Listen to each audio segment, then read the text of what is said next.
ओम कांचीवासाय विद्महे शांतारूपाय धीमहि तन्नो चंद्रशेखरेन्द्र प्रचोदयात्। पूज्याय राघवेन्द्राय सत्यधर्मरताय च भजतां कल्पवृक्षाय नमतां कामधेनवे। சுரக்ஷா அஸ்ட்ரோ வாஸ்து டிவி நேயர்கள் அனைவருக்கும் என் இனிய அன்பு வணக்கம். எல்லோரும் எல்லா நலமும் வளமும் பெற்று வாழ எல்லாம் வல்ல இறைவனை அனுதினமும் பிரார்த்திப்பது உங்கள் ஜோதிடர் ரவி பரத்வாஜ். இதுவரைக்கும் நம்ம சேனலை சப்ஸ்கிரைப் செய்யாதவர்கள் சப்ஸ்கிரைப் செய்யுமாறு கேட்டுக்கொள்கிறேன்.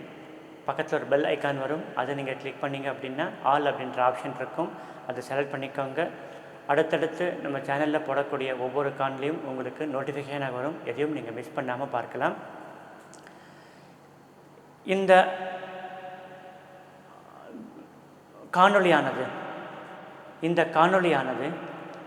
சரி விஸ்வாவசு வருஷத்திய ஆடி மாத ராசி பலன்கள் 12 ராசிகளுக்கும் தனித்தனியான பதிவாக போடப்படுகிறது. ஆடி மாதம் அப்படின்னு சொல்லும்போது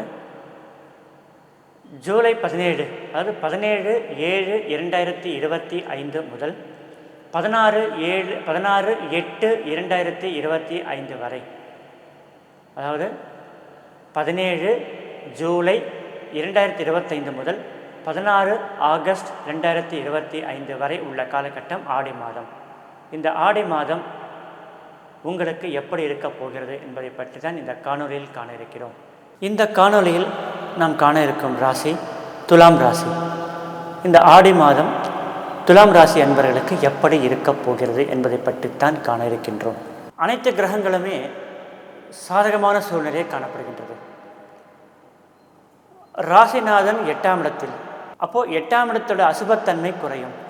5ஆம் இடத்தில் ராகு பகவான், அதனால் குரு பார்வை பதிவால் ராகுவால் வரக்கூடிய கெடுதல்கள் வராது. லாபஸ்தானத்தில் செவ்வாய் கேத்து, 10ஆம் இடத்தில் 10ல் பாவியனும் இருத்தல் நல்லதுன்னு சொல்லுவாங்க. அந்த 10ஆம் இடத்தில் யார் இருக்காங்கன்னா சூரியனும் புதனும். இந்த காலகட்டம் ஆடி மாதம் எதிர்பாராத நன்மைகள், இந்த கிரக நிலைகள் அனைத்துமே உங்களுக்கு சாதகமாக காணப்படுகின்றது. முயற்சியில் வெற்றி, புதிய வேலை வாய்ப்பு கிடைத்தல், படிச்சுட்டு சார் வேலை இல்லாமல் இருக்கேன் அப்படின்னு சொல்கிறவங்க இந்த மாதம் அது முயற்சி எடுத்தால் நிச்சயம் உத்தியோகம் கிடைக்கும். சொந்த தொழில் செய்யணும் சார், உத்தியோகம் போய் அழுத்து போச்சு, எனக்கும் வயசாகின்னு இருக்குது, ஒரு சின்னதாக ஒரு கடை போட்டு உட்காரலான் இருக்கேன், இல்லை சின்னதாக கன்சல்டேஷன் ஆரம்பிக்கலான் இருக்கேன். இப்படி எந்த தொழிலாக இருந்தாலும் அந்த தொழில் ஆரம்பிக்கணும்னு எண்ணத்தை செயல்படுத்த ஒரு வடிவம் இந்த மாதம் உங்களுக்கு காணப்படுகின்றது. அரசாங்க உத்தியோகத்தில் பணிபுரிபவர்கள் பொறுப்புகள் கூடும், மதிப்பு கூடும். அரசியல் சம்பந்தப்பட்டவர்களுக்கு பொறுப்புகள் கூடும். ஒரு சிலருக்கு பதவியில் இடமாற்றம், இன்டர்னல் டிரான்ஸ்ஃபர், ஒரு சிலருக்கு வெளியூர் மாறுதல் உண்டாகும். வெளிநாட்டில் போய் படிக்கணும் சார் அப்படின்னு சொல்கிறவங்க அதுக்குண்டான படிப்புக்குண்டான முயற்சிகள் வெற்றி அடையும். வெளிநாட்டு தொடர்பு உண்டாகும். ஏற்றுமதி இறக்குமதி செய்யும் தொழில் விருத்தி அடையும். படிக்கக்கூடிய மாணவர்கள் நல்ல மதிப்பெண் பெறுவார்கள். பெண்கள் தங்கள் உடல் நல ஆரோக்கியத்தில் அக்கறை கொள்ளுதல் நல்லது. ரொம்ப ஸ்ட்ரெயின் எடுக்க வேண்டாம். இந்த மாதத்தை பொறுத்த வரைக்கும் டைமுக்கு சாப்பிடுங்க. வேலையறிந்து உண்ணுதல் அப்படின்னு சொல்லுவாங்க. அந்த டைமுக்கு சாப்பிட்ற உணவே மருந்து அப்படின்னு சொல்லுவாங்க. ஆனால் இந்த காலகட்டத்தில் மருந்து தான் உணவாக எடுத்துக்கிறாங்களே தவிர உணவை எடுத்துக்கிறது கம்மியாகிடுது.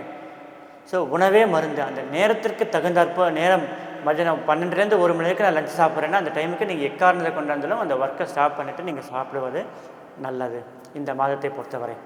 மற்றபடி இந்த ஆடி மாதம் துலாம் ராசிக்கு மிக மிக ஒரு அற்புதமான பலன்களை ஏற்படுத்தக்கூடிய ஒரு பலனாக காணப்படுகின்றது.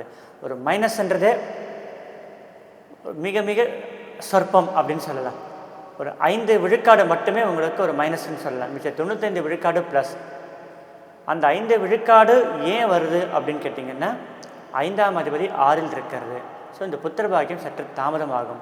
அதனால் குருவோட பார்வை இருக்கிறதுனால ஏற்படும், ஆனால் சற்று தாமதமாகும். பிள்ளைகள் நல்ல மதிப்பெண் பெற்றாலும் விளையாட்டு புத்தியும் சேர்ந்திருக்கும். 5ஆம் இடத்துல ராகு பகவான் இருக்கார். அதனால் நீங்கள் பெருசாக பயப்பட தேவை கிடையாது. அதான் சொன்னேன், இந்த மாதத்தை பொறுத்தவரை துலாம் ராசி அன்பர்களுக்கு எல்லா கிரகங்களும் நன்மை தரும் இடங்களிலேயே அமர்ந்து கொண்டுள்ளது அப்படின்னு சொல்லலாம். 10ஆம் இடத்திற்குண்டான அதிபதி 6ஆம் இடத்தில் தொழில் அபிவிருத்திக்காக ஒரு சிலர் கடன் வாங்க வேண்டிய சூழ்நிலை காணப்படுகின்றது. அளவோடு வாங்குங்கன்றது தான் ஒரு சின்ன ஒரு தகவல், அவ்வளோதான். வாகனங்களில் செல்லும் பொழுது கவனம் தேவை. மற்றபடி இந்த மாதம் பொறுத்தவரை துலாம் ராசிக்கு இந்த விஷயம் அந்த விஷயம் இல்லை, எல்லா விஷயத்திலுமே நன்மைகள் அதிக அளவில் நடைபெறும் ஒரு மாதமாக காணப்படுகின்றது. மாத ஆரம்பமும் மாத இறுதி பகுதியும் உங்களுக்கு மிக மிக நன்றாக உள்ளது. நடுப்பகுதி மட்டும் கொஞ்சம் சுணக்கம் உண்டு. காரியம் நடக்குமா நடக்காதுன்ற சந்தேகம் உண்டு. இவரை நம்பலாமா நம்பக்கூடாதான்ற ஒரு சந்தேகம் வரும். ஸோ இந்த சந்தேகம் அப்படின்ற ஒரு எண்ணம் உங்களுக்கு மாத நடுப்பகுதியில் உங்களுக்கு ஏற்படக்கூடிய சூழ்நிலை காணப்படுகின்றது. எங்கன்னா வெளியில் போகிறீங்கன்னா முக்கியமான பொருட்களை கொஞ்சம் ஞாபகமாக எடுத்துக்கோங்க, ஏன்னா விட்டுவிடக்கூடிய சூழ்நிலையும் காணப்படுகின்றது. இது இந்த விஷயத்தில் கவனமாக இருக்கிறது நல்லது. மற்றபடி உங்களுக்கு இந்த மாதம் அற்புதமான மாதமாக காணப்படுகின்றது. பொதுவான வழிபாடாக நீங்கள் செய்ய வேண்டியது சிவன் வழிபாடும் மகாலட்சுமி வழிபாடும் பண்ணுறது பொதுவான வழிபாடாக இருக்கிறது. சில விஷயங்கள் பர்டிகுலர் எனக்கு இந்த காரியம் நடக்கணும் அப்படின்னு சொல்கிறவங்க பைரவர் வழிபாடு பண்ணுறது நல்லது. மற்றபடி இந்த மாதம் உங்களுக்கு அற்புதமான மாதமாக காணப்படுகின்றது. நன்றி, வணக்கம்.